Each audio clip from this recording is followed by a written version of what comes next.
बिस्मिल्लाहिर्रहमानिर्रहीम। अस्सलाम वालेकुम। मैं हूं आबिद अजीज़। आज मैं डॉक्टर विल्मर श्वाब जर्मनी की जिस होम्योपैथिक प्रोडक्ट को डिस्क्राइब करने जा रहा हूं उसका नाम है PTK 45, जिसे PTK 45 भी कह सकते हैं और आमतौर पर इसे फेरम पेंटार्कन के नाम से जाना जाता है। PTK 45 यानी कि PTK 45 खून में सुर्ख ज़रात की तादाद का कम हो जाना और भूख की कमी और कमज़ोरी के लिए इस्तेमाल किया जाता है।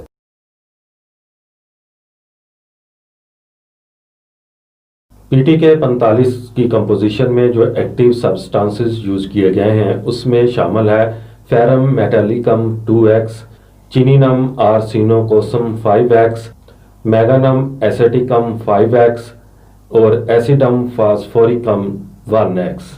PTK 45 का इस्तेमाल कमज़ोरी के एहसास के लिए किया जाता है, यानी कि अगर जिस्म में कमज़ोरी का एहसास हो और वीकनेस फील हो रही हो तो बुनियादी तौर पर PTK 45 खून की कमी को दूर करने के लिए किया जाता है, ख़ास तौर पर जब खून में सुर्ख ज़रात जो होते हैं उनकी कमी हो जाए, यानी कि जो रेड ब्लड सेल्स होते हैं अगर उनकी कमी वाक़ई हो जाए तो PTK 45 का इस्तेमाल करना चाहिए।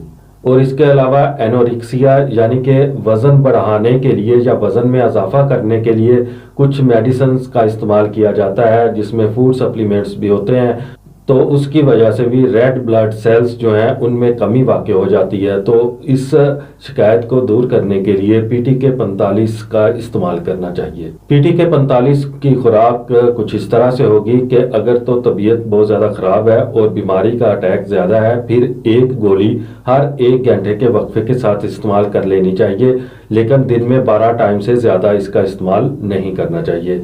अगर तबीयत बेहतरी की तरफ गामज़न हो और बीमारी में कमी वाक़ई हो रही हो तो फिर एक गोली दिन में 3 बार पानी के साथ इस्तेमाल कर सकते हैं। PTK 45 आपको बाज़ार से 20 ग्राम की पैकिंग में टैबलेट फॉर्म में बआसानी दस्तयाब हो सकती है।